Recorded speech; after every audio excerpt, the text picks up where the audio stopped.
What makes a death truly, famously ridiculous? Is it some quality of exaggeration or grotesquery, some aspect that's gone weirdly wrong? Is it a twist of dark bad luck? Is it just something poetically appropriate, or a combination of all three?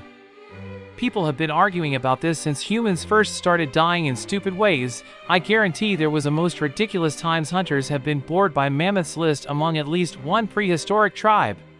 One death by overconfidence. A lot of rampaging generals probably meet their deaths in this manner, but John Sedgwick has gone down in history for his famous last words, which turned out to taunt death somewhat unwisely. During the American Civil War, the Union Army general was killed while leading troops at the Battle of Spotsylvania Courthouse. Striding out into the heavy fire, he's widely reported to have told his compatriots to stop flinching. "Why are you dodging like this? They couldn't hit an elephant at this distance." This overconfidence, however, killed him. A sniper promptly shot him dead with a bullet to the left side of the face. 2. Death by caviar. The gluttony of royalty throughout history has been pretty stupendous. Henry VIII was famously extremely greedy, and many suffered gout from overindulgence, but Adolf Frederick, who reigned as King of Sweden in the 1700s, appears to have genuinely killed himself via a single excessive meal. Historians report that in 1771 he ate a feast of caviar, lavish amounts of seafood and sauerkraut, and a mind-boggling 14 servings of semla, a bun soaked in warm milk. 3. Death by Exhibit A. Clement Vallandigham had an excellent name, was an American congressman, a fighter in the Civil War and, like many lawmakers in the early years of U.S. history, was a trained lawyer who earned his living from court cases on the side. Vallandigham won himself a place in the history books for reasons other than his patriotism. However, when he accidentally shot himself in court in 1871, the cause was an attempt to prove a point. Vallandigham was defending a murder suspect and wished to point out that the victim could have shot himself accidentally. To demonstrate, he fired the murder weapon. However, it was still loaded, and Vallandigham was shot fatally in the bladder. The suspect was acquitted. 4. Death by beard. This story has been somewhat twisted since its first telling in the 16th century, but a few facts remain. A man named Hans Steininger was an Austrian burgher whose beard measured approximately 4.5 feet. He normally kept it in a leather pouch for safekeeping.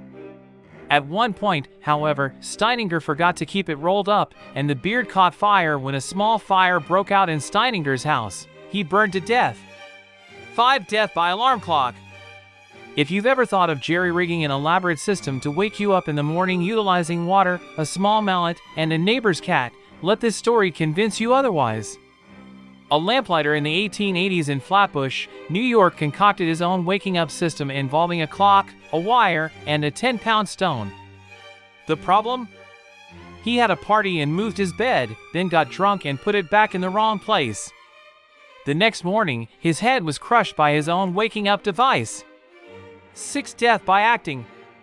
In a situation frequently used to demonstrate the dangers of live television, an actor died during a live performance of a play in British television in 1958, and the play carried on with the actors improvising around him. Gareth Jones, a young actor, died of a heart attack on the set of the play Underground and entered television legend by becoming the subject of one of the greatest improvisations ever seen. In a mark of extraordinary coincidence, the character Jones was playing was also meant to suffer from a heart attack. 7. Death by politeness. Brilliant Danish astronomer Tycho Brahe had an extraordinary life, as well as a ridiculous death.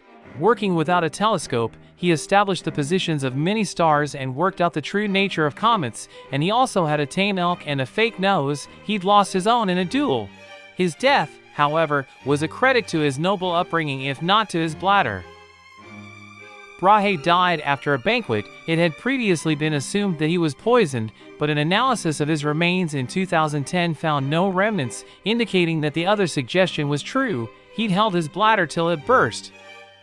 Fellow astronomer Kepler wrote that at a banquet, Brahe had refused to leave the table to relieve himself, as it was impolite.